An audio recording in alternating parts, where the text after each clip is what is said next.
Mañana en la República Argentina, como decíamos en la editorial, en la mañana de hoy, yo siento que hoy es un día trascendente, 30 de abril.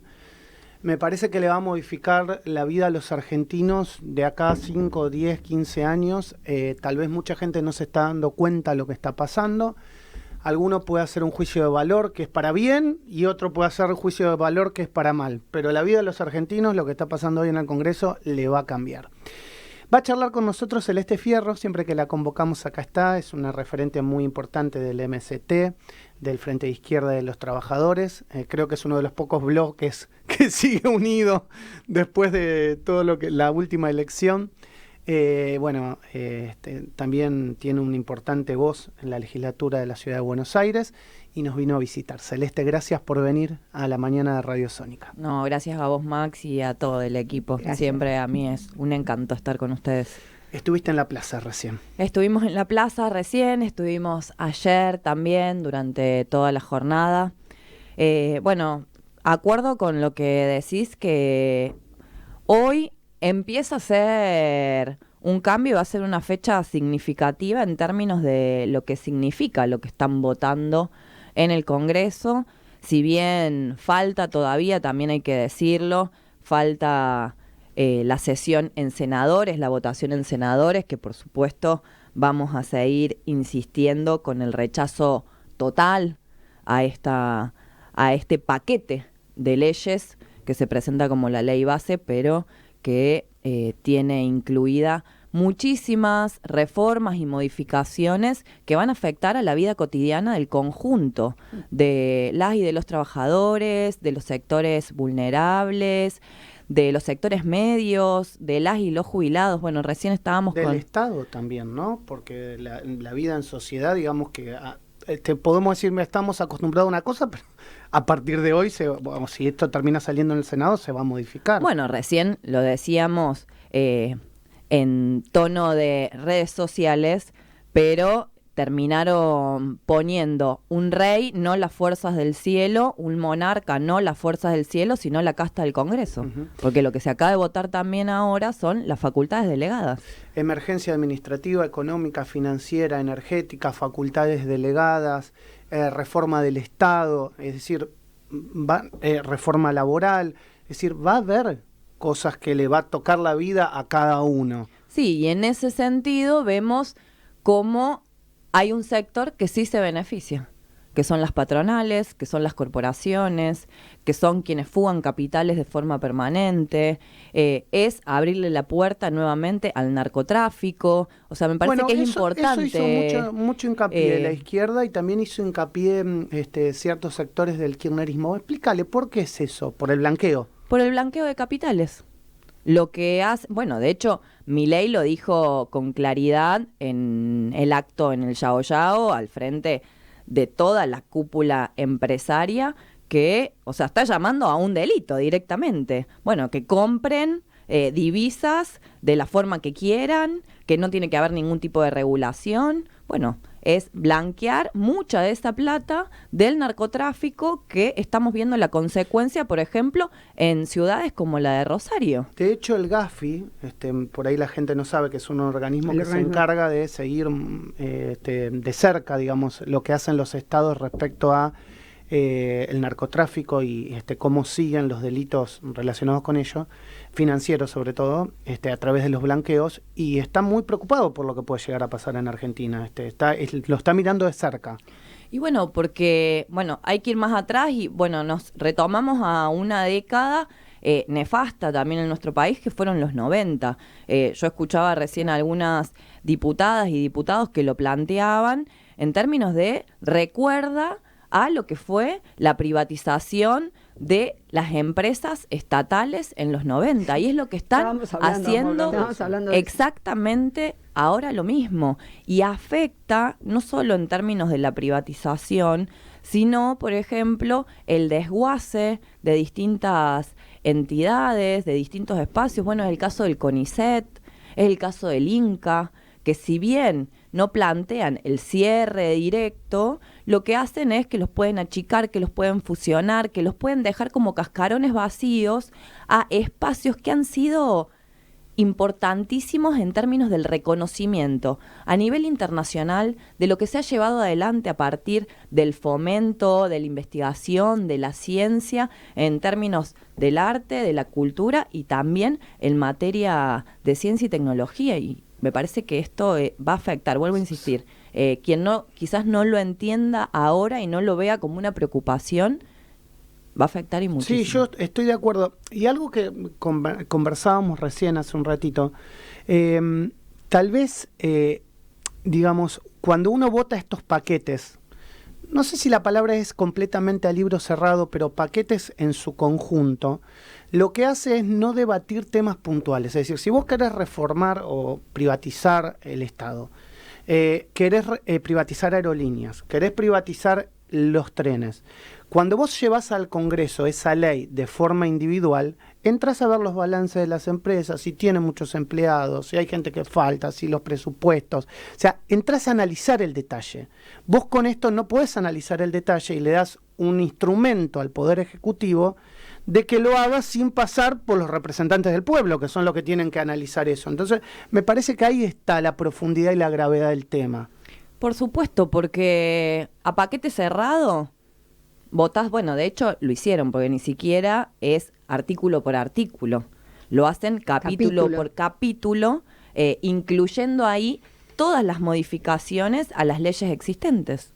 Entonces, en ese sentido, para ir nombrando algunas cosas, porque en esto también está el debate. Digo, ellos lo presentan como la reforma que viene a sacarnos de la situación de crisis que tiene el país hace años. Y nosotros somos muy críticos. De hecho, somos un sector ustedes lo han sido crítico del peronismo y del kirchnerismo muchos años. Y del macrismo, digo, o sea, en eso no nos pueden decir que hemos acompañado los proyectos que han golpeado a los trabajadores en los gobiernos anteriores.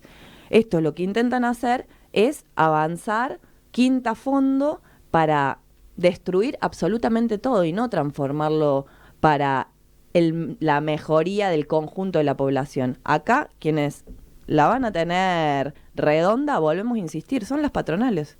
Las patronales ahora de hecho hay un incentivo, hay que decirlo así, o sea, hay un incentivo para no registrar a sus trabajadores. Ustedes mucho tiempo lo que hicieron, Celeste, es diferenciar también entre grandes y chicos, ¿no? Entre las pymes y los grandes. Contale un poco eso a la gente. Y mira, quienes se benefician, por supuesto, del conjunto de la explotación de las y de los trabajadores son las grandes corporaciones. Eso Estamos hablando de las transnacionales y los que pueden llegar a venir a lo mejor con la apertura. Sí, y algunos también nacionales, ya digamos de capital nacional. Sí, hay grandes empresas, por supuesto. Sí. No es solamente quienes vienen de afuera quienes llevan adelante estos beneficios.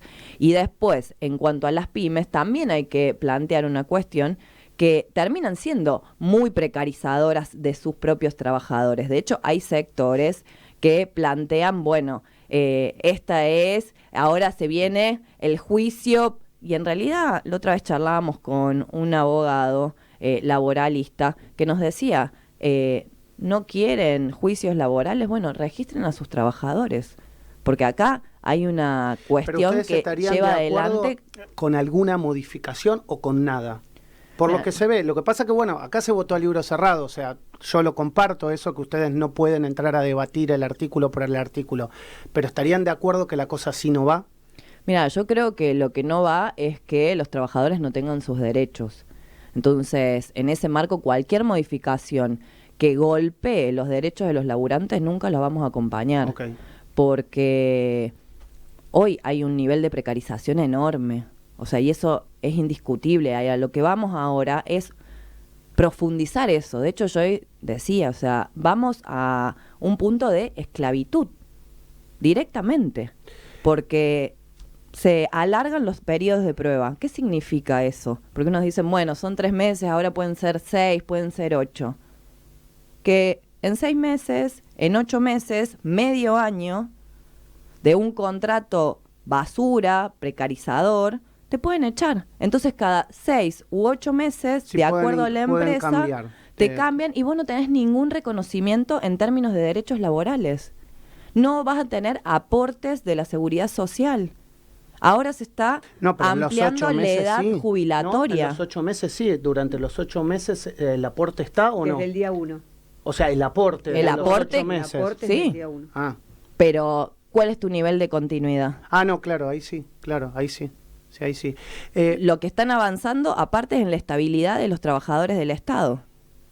No, Sí, eso con la ley sí, de empleo. Eso con la ley de empleo, sí, eso lo Es decíamos. parte de la reforma, modificación que están haciendo ahora también. Sí. Recién cuando te presentaba yo decía, ustedes en la izquierda parecen los únicos unidos.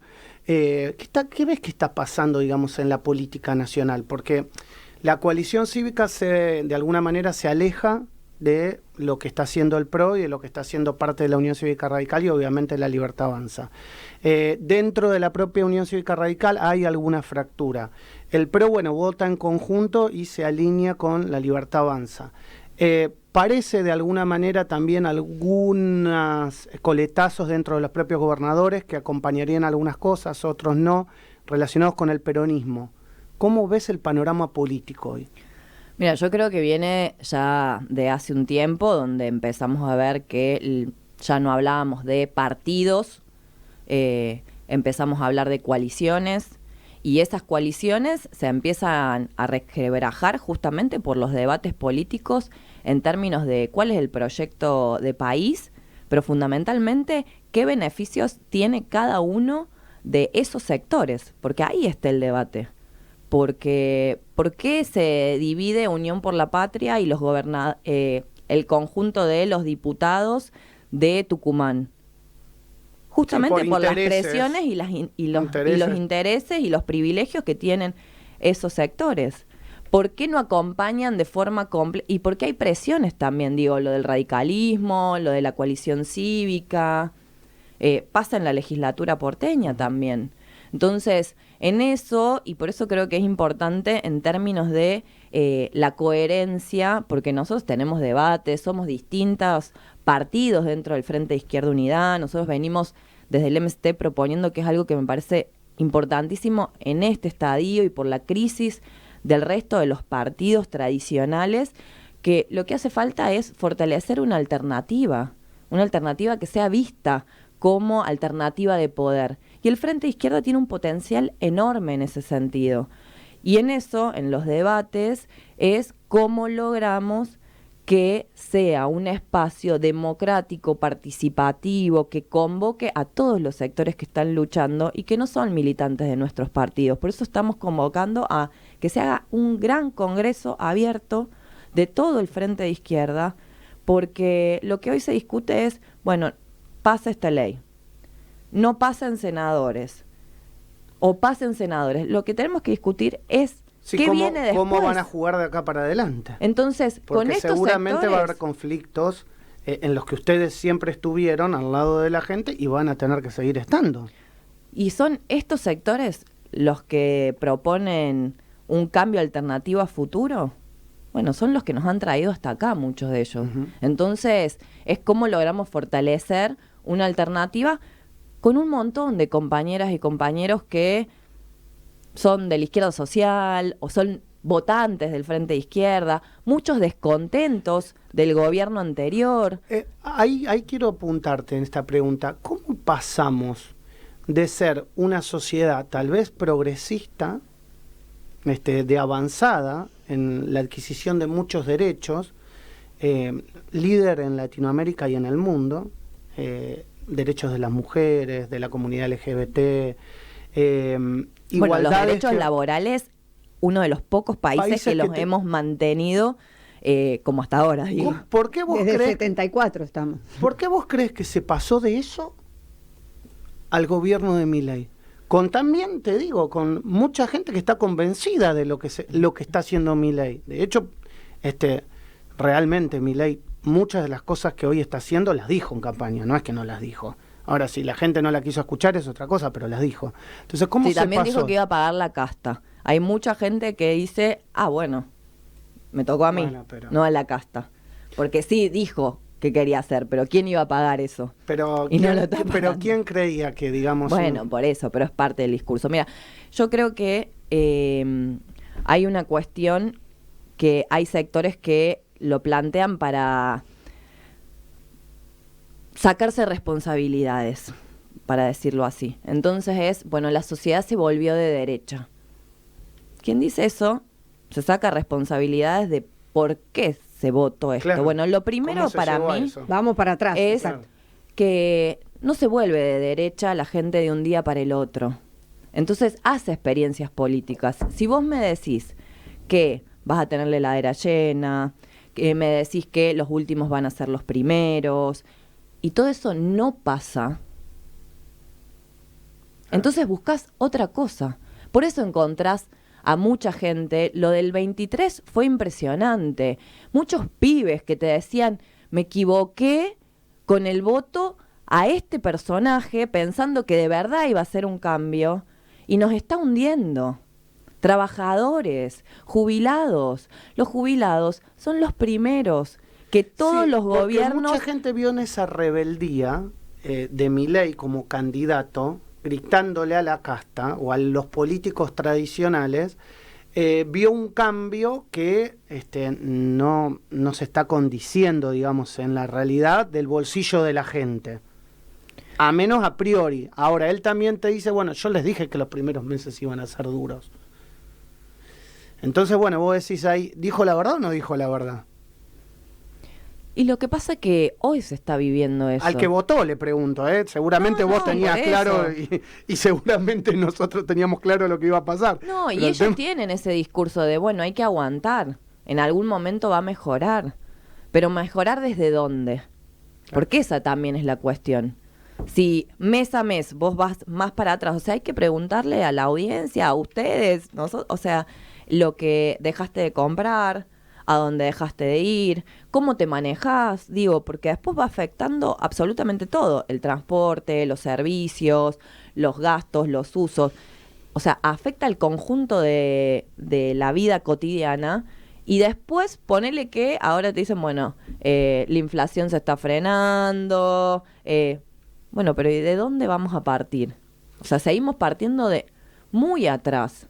En la legislatura, ¿cómo está la cosa? ¿Se sesiona, no se sesiona?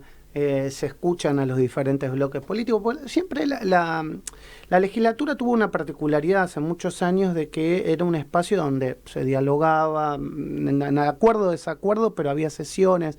Dicen que este año viene como más lenta la cosa. ¿Es así o tengo una...? Muy lenta viene la cosa, tenés la información precisa. De hecho, quienes asumimos en esta nueva composición de la legislatura en diciembre, hemos tenido una sola sesión desde que empezó el año legislativo. Una sesión. Es muy poco. Se está pensando en una futura sesión para mediados de mayo. Claro. La segunda sesión. Sí, sí. Las comisiones se terminaron de conformar después de casi días antes de la primera sesión. Entonces viene muy lento la composición al no tener la mayoría absoluta. El oficialismo venía acostumbrado a presentar un proyecto de ley, eso mayoría absoluta, pasa por una comisión, se vota, dictamen, listo, pasa al recinto, listo, se votó. Hoy no tiene eso, y entonces ellos se muestran de la posibilidad de dialogar, de ver cómo lo logramos hacer, pero la realidad es que lo que intentan hacer es la negociación para ir sacando algunos proyectos que plantean desde el Ejecutivo, que ahora se va a discutir la ampliación presupuestaria, y fíjense que gran parte de esa nueva erogación presupuestaria va para represión. O sea, estamos discutiendo una crisis sanitaria de dengue, bueno, ahora bajó un poquito, pero hasta hace 15 días atrás era el centro, y... Sí, igual se ve en los sanatorios, en los se ve mucha gente que va a consultar por este tema del dengue. Tenés 280 muertos. No, y ahora tenés la vacunación del antigripal, de COVID y demás. Yo invito, de hecho, tenemos comisión de salud el jueves, y nuestra propuesta es decirle a los diputados, vamos al Hospital Ramos Mejía, donde las compañeras nos dicen que no dan abasto. Que un día como hoy, con lluvia, está la gente esperando afuera porque no tienen lugar para poder esperar para ser vacunadas y vacunados. Y hay una realidad que es la realidad global.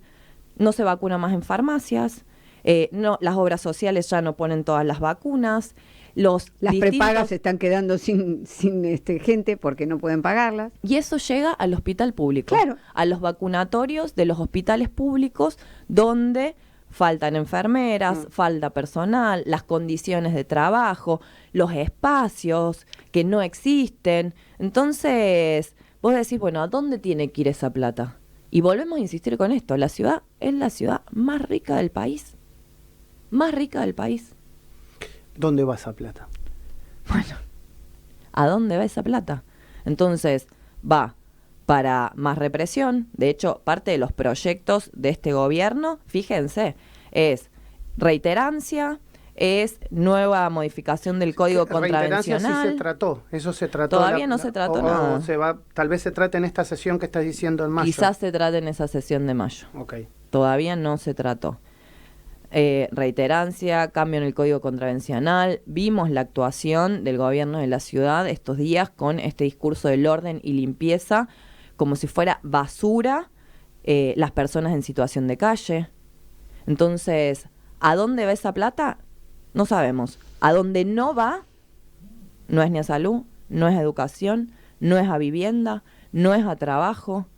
Entonces, seguimos teniendo una ciudad, porque fíjate, es en Recoleta, en Palermo, es en el microcentro, para los turistas, para vender la ciudad limpia, como dicen ellos, en orden, cuando la situación de pobreza sigue creciendo, cuando la crisis habitacional sigue creciendo, cuando la situación en los hospitales está que explota. Entonces, me parece importante ir marcando esto porque de verdad te la presentan como si viviéramos en otra realidad. ¿Te vas de acá ahora? ¿Te vas a la plaza? ¿Vas a seguir ahí con vamos a Congreso, que estamos ahí todavía con las compañeras y los compañeros, y bueno, después tenemos sesiones, reuniones de comisión en la legislatura, así que después de la tarde estamos de nuevo en la legislatura. Un día largo. Fierro, gracias por venir a Radio Sónica, siempre tan amable. No, gracias a ustedes. Celeste Fierro, legisladora de la Ciudad de Buenos Aires, representante del MST, del Frente de Izquierda de los Trabajadores, pasó por la mañana del arranque.